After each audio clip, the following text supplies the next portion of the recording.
Hey everybody, we've got Sean Smith, managing partner at Search Fund Ventures, and today I'm joined by Jason Ehrlich of Fruition Capital. Hey, Um, Sean. Jason would love to kind of tee off with you giving a background to everyone here so they can get a better sense for how you got into the space, what excites you about it, and then we can chat through some of our topics. Yeah, sure. So my firm, Fruition Capital, pretty much focuses on the self-funded search space.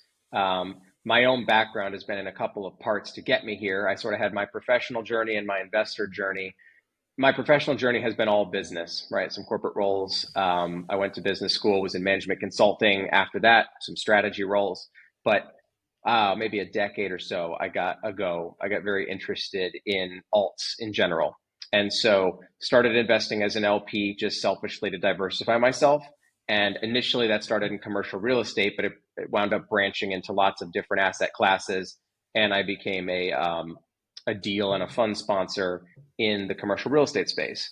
And maybe 4 years or so ago, I got really clued into what was happening in the lower middle market and with search and SMB and all this that we know about. And it just really excited me. I saw a huge opportunity, specifically in the self funded search space, where the equity ecosystem was very immature. The self funded search side just had tremendous opportunity for players like what you and I have built to come in and try to be a little bit more of a sophisticated partner for some of these entrepreneurs. And we'll talk about the actual opportunity in SMB and why we both love it so much. But we saw a space that was really ripe for us to come in and participate, and that's what we do now. And you guys were one of the earlier kind of institutional funds in the space, I would say. And how long ago was that when you kind of first started investing in SMBs? Yeah, I mean, with Fruition, it's been about 3 years, and I think most of the space is occupied by individual folks that like to invest, 25K to 100K in a couple of deals a year. And so we said, let us come in, professionalize it a little bit, because what our model is, we will come in as an anchor investor. We're almost always the largest equity check on the cap table. We're taking a board seat to stay involved with our searcher entrepreneur partners, not just from an oversight and governance perspective, but also to help them and be sort of an advisory and guidance type partner as well. Sure. And you guys, did you kind of shift it all from a size standpoint? When you started out, were you doing smaller deals, smaller checks? And I know you're currently in kind of a new fundraise at the moment. So maybe talk a little about some of that for us. Yeah, our first fund was a little bit smaller just because we were new in the space and we weren't quite sure exactly how much deal flow we would realistically be able to create. So we only focus on B2B companies. We really look at the $1 to $3 million EBITDA space. We won't touch things that are cyclical in nature, that are highly tech centric. So we'll do some B2B services, some manufacturing, some distribution, but it's a fairly narrow, lens in that anything consumer facing is out. All the home services that are very popular in this space are out, and deals smaller than a million are out. So our fund one, we were writing checks in the 600 to 800K range, and we put eight portfolio companies in the first fund. We are at a fund two now, as you say, a little bit larger, not vastly. Our typical check now is $1 million.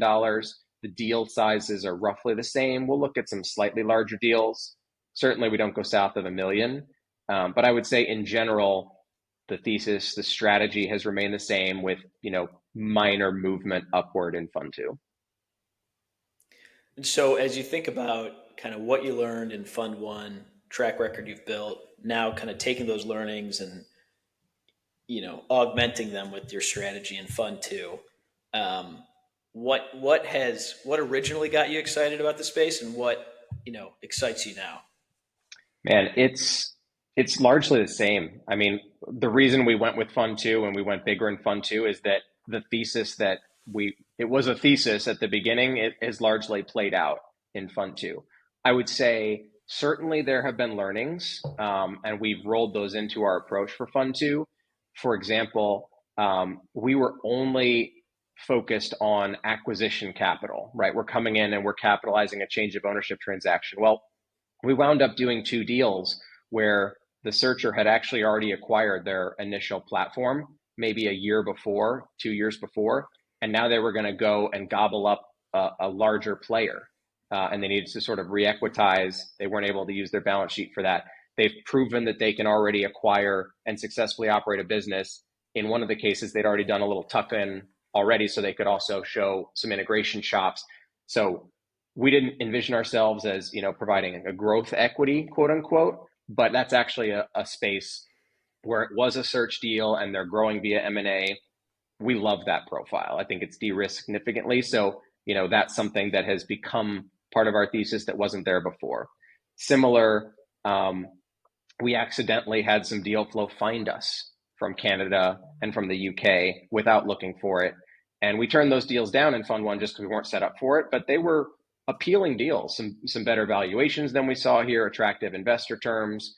And we kind of did our research and said, hey, tax treaties are favorable. If we get one of these things that's right down the fairway, that's north of the border, no reason for us not to do that deal. And so little tweaks like that. But I think writ large, the things that got us excited about this in the first place, very, very attractive entry valuations, stable businesses with a cash flow profile, a business model that we can wrap our heads around, and customers that we can, point at as reliable year after year. All those things have been true. And particularly, our thesis is really wrapped around stability, right? If these businesses continue doing what they've been doing for years and years and years, we as investors will do well. Well, there's always this sort of not underwritten upside case where many of these guys are looking to do a roll up, or they're buying a platform and they're looking to bolt it on, because if you're buying 1 to 3 million EBITDA, right? If you get it to 4, 5, 6, now you're having an exit with a significantly expanded multiple, whether it's to an independent sponsor or to a PE firm. And we don't bank on that, right? But half of our Fund 1 portfolio, only a couple of years into that portfolio, is already set up for those sort of expanded multiple type exits because they've run an M&A strategy. And it's not every company, but we're not looking for that in every company, right? So, but I think that watching that play out sort of in real time, even though we haven't exited yet, we can look at a company that's done 4 acquisitions and look at their top and bottom line earnings and say, whenever we are ready to exit this thing, unless we really hit the skids before then, it's going to be a very lucrative exit. So it's been fun to watch that play out. Yeah, that's great. The upside case that you don't necessarily underwrite against is a big part of our process as well. It's kind of to look for that asymmetric bet in a sense. Yeah. Right? Other kind of areas we've thought about for that, upside case could be a tech enablement approach where you can introduce either a much better software stack or workflow automation, or potentially even something more meaningful. Curious if there's any other kind of, outside of the roll up, and I know you guys typically don't focus as much on, software driven strategies or things of that nature, but are there any other kind of, big swing type strategies outside of a roll up that you've seen? I mean, it's one off, right? And it's very contingent on the business. We love the whole low hanging fruit thesis here. Many times we're talking about a baby boomer who's running this business getting ready to retire. And oftentimes they've held it longer than perhaps they should have, in that, their energy and their attention may have been on their health or their family or whatever for years. They may not have been reinvesting in new product development, sales, marketing, personnel, even whatever it is. So, we invested in a manufacturing outfit that was running at something like 40% utilization on a single shift. So, huge opportunity to vastly increase the bottom line without a bunch of CapEx by simply creating a website, investing in some outbound sales, which had been purely inbound for years, and then take it to a second shift, take it to a third shift. There are opportunities like that abound, and it's not everything is just a low utilization play. But there are plenty of opportunities where you just see the foot off the gas in various places. And sure, another one that we looked at, the core of the business, what really drives it is scheduling optimization. And they were doing it on a legal pad. You know what I mean? And there's plenty of modern tech-enabled workflow, software packages that do that, right? And so the opportunity is, hey, we're going to come in here and we realistically think, even without moving top line, there's a significant opportunity to pull more down to the bottom line through optimization using some more automated tools. And again, our thesis is not tech-centric. We're never going to invest in a software platform or something whose delivery is really wrapped tightly around a tech product. It just moves too fast. It's too volatile. It sort of violates that whole stable, enduringly profitable profile we're after. But with that said, there's huge opportunity to put in tools within the business, whether it's related to operations or marketing, to modernize that and drive efficiencies. And we're all about that. Yep. Yeah, in virtually every teaser you see, there's some mention of, introducing sales and marketing, or introducing some type of software to reduce the amount of activity that's on pen and paper. Um, we've seen in certain cases, both with, searchers we've talked to and within our portfolio, that identifying kind of the software strategy, identifying those kind of points of efficiency that you can kind of create post close, aren't actually as challenging as the change management efforts themselves. Because to your Sure. original point, right, you've got folks who have been at these companies for quite some time. They've had, systems and ways of working with the other folks of the company that, whether or not they're efficient, they've gotten used to them. So now coming in and saying, hey, we're going to upgrade to this cloud-based ERP, and rather than punching your stuff into your Excel sheet and sending it over email, you're going to have it all synced up in the cloud. That can be real shocking for some folks. So how have you kind of navigated some of those change management things alongside your portfolio company? I think that's a great Yeah, I one mean, for folks to hear about. it's a great point. And it comes back to that I mentioned about how we're an anchor investor and we like to be sort of an advisory partner to our entrepreneurs. We've seen a whole bunch of these transitions, and we've seen them go well and we've seen them go not well. And so that's something that we always counsel about. And I think the sort of core principle is don't break it. You know what I mean? When we're coming in, most of these businesses have never changed hands before. Some of them may have sold once 30 years ago, but oftentimes it's the first time there's ever a change of ownership transaction. So sexy new ERP system and all, new workflow automation tools, blah, blah, blah.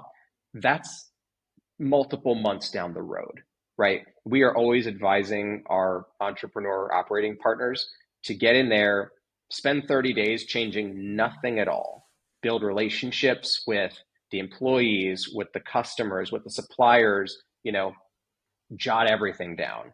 Every time you notice a problem in the process, an optimization opportunity, low hanging fruit, a custom, whatever it is, make a list, keep it all, but it's don't do anything at the beginning.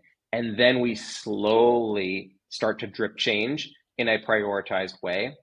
And I think that some of those, optimization, the tech changes, they come behind some other things that need to happen first to sort of get people comfortable with the entrepreneur, build that trust, and start to say, okay, we're going to start making changes. They're going to come gradual at first, and it's all about building that confidence that, hey, what we're doing is going to be ultimately good for you. We've got your best interests at heart, right? And then by the time you're a quarter or two down the line, now you've got some trust, you've got some footing in the business. Now you can start implementing, one at a time, some of those larger changes with less risk of disruption. Yep. Yeah, that's, I think, spot on, right? First things first is get in there, build the relationships, establish that, this isn't a shakedown like people see in Wall Private Street. equity. You're not where you can't Yeah, go. right.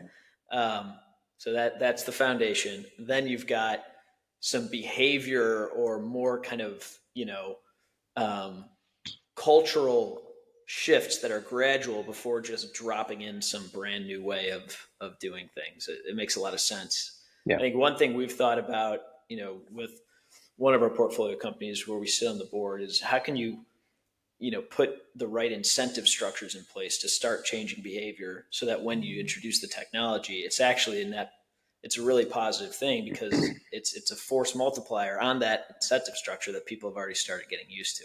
So it's kind of like you said, very gradual ways and um, very positive ways to kind of influence that behavior change rather than force it. Yeah, agreed. So why don't we talk a little about, just on the point of the transition and culture. I was we were speaking with an investor the other day, and he had a great line. He said, "There's kind of two schools of thought in the space," and I think largely this has proven true in a lot of deals I see. There's kind of the back a very experienced operator who's maybe mid-career executive, has P&L leadership experience in an industry that they're acquiring. Maybe the business is a bit more sophisticated, a bit larger, but you really believe that that operator can execute because they have a strong track record. The other school of thought is, back someone who's pretty new to the space, but very entrepreneurial, has a good business acumen, and is buying a super simple business that just doesn't require a ton of, complex operational headache like capital budgeting or what have you. So, what do you guys find yourself skewing one way or the other when you're looking at sponsors and searchers, or is there kind of a world for both within Fruition? Yeah, there is. And really we think of it in three buckets. What you're talking about in my mind is almost the distinction between self-funded searcher and independent sponsor. In fund one, we only talk to self-funded searchers. In fund two, we are looking at some smaller independent sponsor deals there. The rationale being, if in self-funded searchers are generically in the $1 to $3 million EBITDA segment, from 3, 4, 5 million EBITDA, you start to run independent sponsors. Sometimes those deals have fairly similar entry economics as you're getting in some of those smaller businesses. And to your point, you get a more experienced operator. Oftentimes you get a lower leverage point. There can be a lot to like about those deals. And so we will look at them. I think that our expectations of an independent sponsor and their deal are completely different. We absolutely expect longer track record, likely more industry experience in that particular vertical that they're operating in. When we're talking about a self-funded searcher, almost always we're talking about first-time CEO. But maybe 10% of them have bought a business, sold it, they're going back in again, love that profile. But most of the time we're talking about first-time CEO. So yes, simple business model matters a lot. We're looking to those entrepreneurs to have experience in the critical skill sets of an owner operator. So you haven't done it before, but have you led and managed teams of people before? Have you had some P&L responsibility? Have you been in sales, run a sales function? Have you held operational roles? We're generally not backing entrepreneurs that are coming out of, just an investment. They've been in an investment bank and they've seen a lot of transactions, but they've never been in any sort of operational or sales type roles. That's not really the profile of the entrepreneur that we look for. Those are kind of two of the buckets. There is bucket three, which is we do look at light manufacturing and some value added distribution type businesses, which can be more technical in nature. And so for those businesses, you have to absolutely have someone who has an engineering background, who has worked in manufacturing, in their career. I can't say I don't think we would never invest in an entrepreneur with a pure business background who is coming into a manufacturer. So just to put a point on that, right? Anytime we're looking at a technical business, manufacturing in particular, we're really going to look for an entrepreneur that has that engineering and manufacturing experience. Whereas in other business models they require less of that technical expertise, a more of a generalist business background or somebody who has experience in an industry that's not the industry that they're going into is more acceptable. And again, it's a very much a case by case evaluation. It makes good sense, and I think especially as you look to deploy larger checks, I would have to imagine, the larger deals are often coming from folks that have probably a little more of a track record, right? And probably aren't using an SBA loan to finance the deal, for example. They're tell me We, if that's a yeah, fair I mean, we assumption. we definitely still see SBA loans very prominently in our portfolio. I think most entrepreneurs, when they first come into the space, they sort of understand, oh, it's a $5 million cap on my SBA loan.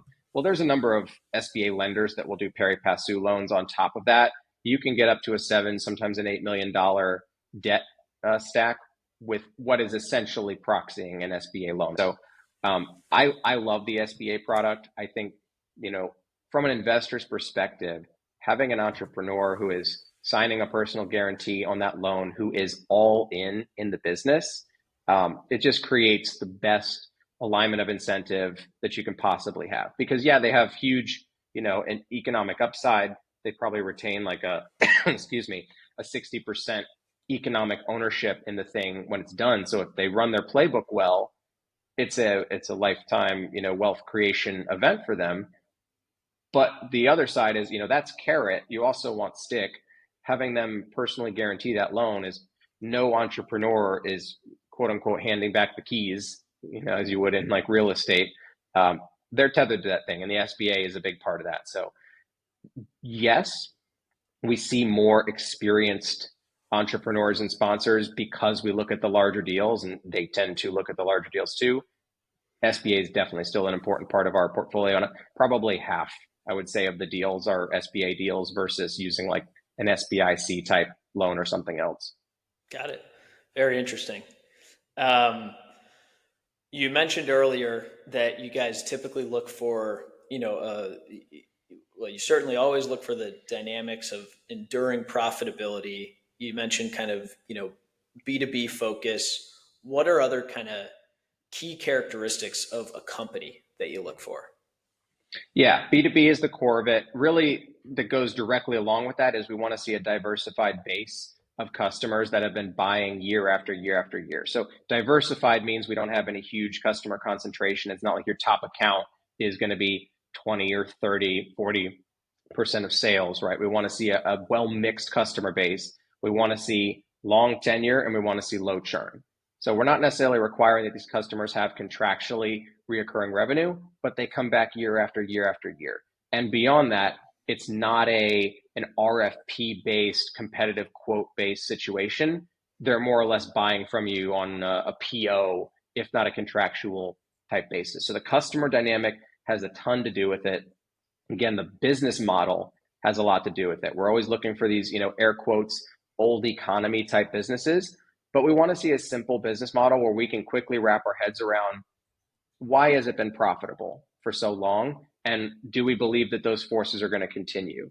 So, certain businesses develop little natural geographic monopolies. I think about we have two heavy commercial towing businesses in our portfolio, and they develop little geographic monopolies, and that's why they're so profitable over the long term.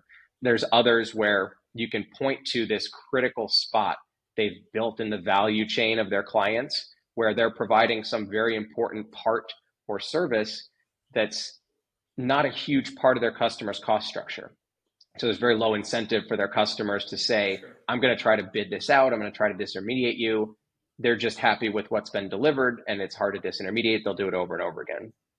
Um, I think that looking at the competitive dynamics matters a lot too. We're not trying to go into any industries that are, call them red ocean industries where it's just very mature, highly competitive.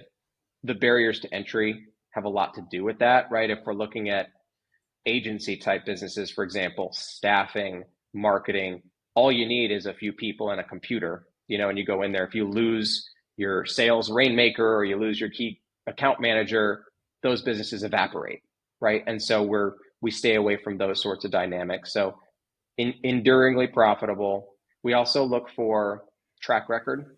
So, at least 10 years with stable type performance. We're not looking for something that's a new business. We're not looking for something that's on a growth rocket ship or is in a distressed turnaround kind of situation. These are the ones that have been chugging along, doing the same thing for a long time. Got it. And so, in every deal, ideally, the company's going to exhibit most of those dynamics, but there's always going to be a few of them that, are yellow flags, right? I think, most frequently when we see deals, it's things like customer concentration is frequently, higher than we'd like. Um, Earnings is frequently, at a peak in many cases, right, versus prior years. So how do you guys mitigate some of that stuff, or what do you look to do to either help the searcher mitigate things, or what do you look for in now transitioning to the deal structure of the acquisition, um, to kind of mitigate some of those challenges? Yeah, well, what's built into your point is that certain things implicitly are just deal killers, right? And it results in us just passing. We pass on the vast majority of deals that we look at, right? Our funnel is pretty tall. There are some that, to your point, can be identified and planned around, and wherever possible, structurally mitigated. I mean, my absolute favorite tool for that is the forgivable seller note, because I'm not a huge fan of seller rollover equity unless it's an independent sponsor situation where they're actually going to be remaining on board and continue to operate the business in the go forward management structure. If you have a seller who's retiring coming out, you don't really want to be partners with them in a rolled equity situation. I think Right. that just creates awkward future marriage moments. But having seller skin in the game via a note, 100% of the time. What a lot of people fail to negotiate is automatic offsets against that note. So if we're coming into a business and that top client is 15%, maybe even a little bit north of that, or you've got a situation where nobody's over 10, but your top five customers are all 10. So, you've got some decent concentration right there in your top tier, even though it's not just one customer. In those kind of dynamics, we want to see provisions in the operating agreement from the outset that say, hey, your payment either of the note in full or of some portion of the note is contingent on this customer remaining a customer for the next 3 years, at or above the historical level of purchases that they've made. And if that changes, that note disappears, or part of that note disappears depending on the size of it. And, in that way, you still don't want to see that key client account disappear, but you are in essence lowering your entry price, to compensate for the fact that you bought a business that didn't have that customer as a part of it. So that, structurally, if we see those sorts of provisions in there, can get us comfortable with that sort of, as you say, yellow flag. Yep. Yeah, definitely, tying deferred consideration dollar for dollar to Yeah. the risk that you've identified is probably, the best way to mitigate those sorts of things.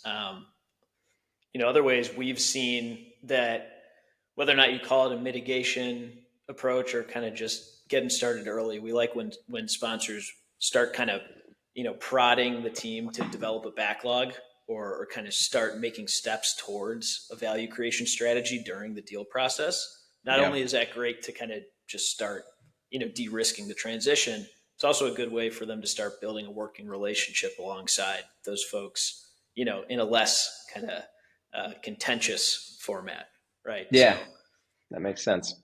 I think, we definitely see a dynamic, especially with the retiring seller situation, which is the most common one, where the foot will get taken off the gas as it relates to the sales pipeline coming into the close. And so that's something that we do, again, counsel our entrepreneurs to spend more time on, is doing whatever they can to make sure that doesn't change. And also, making sure that it's not just that we have financials from the month before close, but like sales pipeline reports and things. We want to see a current view. If it's tailing off, we need to know that right away, because that's very much going to influence what day one on the ground looks like. It might be, hey, there's this huge operational efficiency play, but guess what? If your sales started tailing off at day -5, what you're going to do on your first day is going to change. yep, absolutely. Well, why don't we kind of circle up to our last topic here, which is investor terms? And I think you guys are so well positioned to talk about this because you look at both kind of the self-funded search deal structures and the independent sponsor deal structures. We do the same, and I've talked about this quite a bit, but would love to get your guys' take on you know, whether, what aspects of each structure are preferable. I know you mentioned, seeing a personal guarantee in that SBA loan structure is great, but that comes with substantially higher ownership for the searcher, which is a great carrot. On the flip side, with independent sponsors, there's a typical kind of carry management fee, transaction fee structure. So how would you, if you were to line the two deal structures up and do your best to compare them apples to apples, how would you think about the benefits and drawbacks to each? Yeah. I think if I just had to pick one, I prefer the independent sponsor economics. Can talk about why, but to go through it point by point. So self-funded search deal versus independent sponsor deal. So they're both going to have a preferred return or pref, right? The self-funded search deals almost always have a pref that's higher than the independent sponsor deals. So with independent sponsor deals, we're looking for like 8 to 10, let's say. Self-funded search deals, we pretty much want to see 10 to 15. So that's a material difference and again, the pref is 100% of cash comes to investors before the entrepreneur would get anything with that. With the self-funded search structure, it's a liquidation preference behind that. So we get all of our capital back plus the pref before the entrepreneur gets any upside. In the independent sponsored deal, basically they're set up with hurdles that are performance based on the back end. And so if the business only winds up doing a 2 times or 2.5 times MOIC, their split of the final proceeds might be 15%. And if it gets to 3 times MOIC, then their split goes to 20%. 4 times MOIC goes up from there. So what I love about the independent sponsor structure is that it is so explicitly tied to performance, how much of the pie that they get. With self-funded search, yes, we get our money out, all of it, before they get anything. And yes, we get our pref. But after that, it flips over to a pro rata split, right? And oftentimes, like you're saying, the entrepreneur could be retaining 60, 65%, or, in rare cases, up to 70% of the economic ownership. And so that's regardless of how the business winds up performing from there. And again, big carrot for them, big stick with the SBA guarantee if they fail. Most often in an independent sponsor segment, you're not looking at a personal guarantee on the debt. So they do have, this alignment of incentive in that their upside is directly tied to their performance. But, in a scenario where the business is really just floundering and it's becoming clear that it's never going to do what they thought they were going to do, I think they have less incentive to really get in there and grind and try to maximize it, because at that point, they're not going to have much upside, right? They're going to have their 5% of EBITDA management fee that they're getting, which, the proxy to that in self-funded search is the self-funded searcher is the everyday CEO. So they're paying themselves a salary to sit in that seat and run the business, which is right. So, again, end of day, I think I love independent sponsor structure having that direct tie to performance, but self-funded searcher has vastly more incentive to make sure that the thing doesn't go bad. And if it starts to go bad, to really just work the butt off. Yeah, there's a personal level of, incentive in there for the That's right. self-funded searcher. Mm-hmm. And, the other kind of unspoken thing I think is, the self-funded search career path is kind of what you touched on earlier, almost a career CEO, if you will, of small businesses, or potentially after that, investing and kind of removing yourself from the business that you bought. The independent sponsor path is typically, at least from what I've seen, most folks want to go kind of raise their own PE fund eventually, right, and become more of a portfolio type investor rather than a kind of single business investor. So those kind of long term goals also have a pretty significant impact on how people operate the business that you and I would be investing in.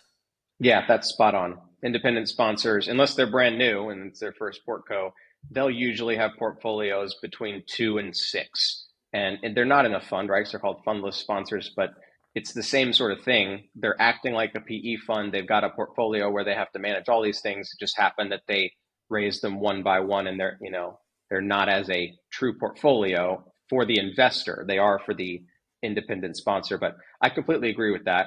What you get with the independent sponsor is someone who virtually always will have significantly more experience. They will most typically have a team as well, and they are chairman of the board, so to speak, for each Right. of those individual businesses, but they are never, I don't want to say never, but very, very rarely are they the day-to-day CEO operator. And that's sort of a key distinguishing point between the two models.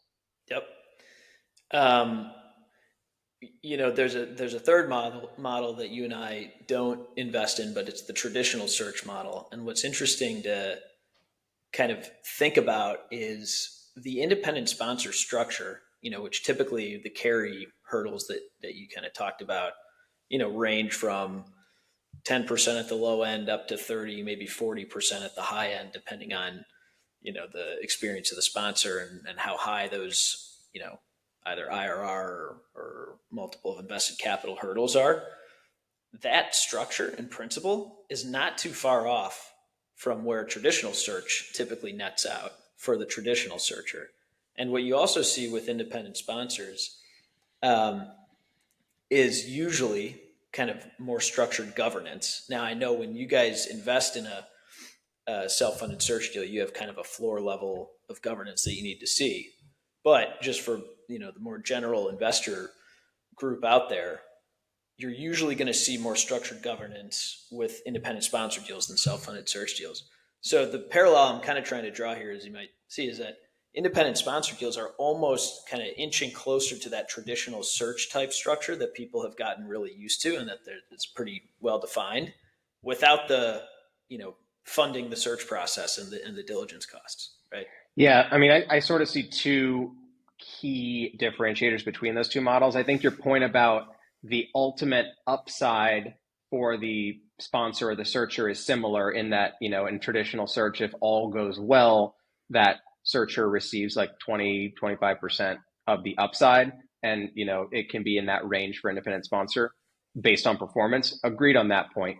To your point, for folks who aren't totally deep in the space, in the traditional search fund model, the part of it that I like least because I'm risk averse, the reason I don't like venture, there's a stat out there that a little more than half of searches fail. Entrepreneur goes out there, spends 2 years looking and just doesn't find a satisfactory business to buy, or finds a few and has broken deals, but never closes one and gets across the line. So those search funds are paying those folks salary for 2 years to do that. They cover, I think there's an average of 2 broken deals for every one that closes. So they're taking a lot of zeros on the front end. And you have that 2 year horizon where that cash is going out. That you're that much further away from having cash flow from the operations of the business coming in. So the combination of the upfront zeros, and the risk that comes with that, and the deferred cash flow, I don't love that. I would much rather hit doubles with everything and have my capital go right at the time of close and have no broken deal risk, no failed search risk. Yes, we have a smaller piece of the pie, but we shouldn't really ever be striking out. The other key differentiator in my mind is control. To your point, more sophisticated governance in independent sponsored deals by default. Yes, we're a little bit of an outlier because as the anchor, we're always redlining the operating agreement, putting in quite a bit of that in self-funded search too. But in a traditional search fund, the search fund has control. I mean, capital C. The searcher is a hired CEO, and that searcher can be fired almost at any time for almost any reason by the entrepreneur or by the investors rather. Yeah. And so certainly you don't have that in self-funded search, and very, very rarely would you have something of that nature in independent sponsor land. That independent sponsor really has control and plenty of things for, fraud, negligence, all of that. But writ large, they're in control of that deal, whereas truly the investors are in the control seat in traditional search. Very good. Well, Jason, anything else you want to kind of end off with here? I think that's everything we had to talk about. Yeah, no, I appreciate you having me on. Hopefully, this has been informative for the folks watching. Again, our firm is Fruition Capital. We operate in a very similar space to Sean and the SFV team. We're investing out of Fund 2 now, which is up and running. We're about 4 months into our second fund, targeting a portfolio of 20 companies. Awesome. Jason Ehrlich, everyone. Thanks, Thanks Sean. so much. Take it easy.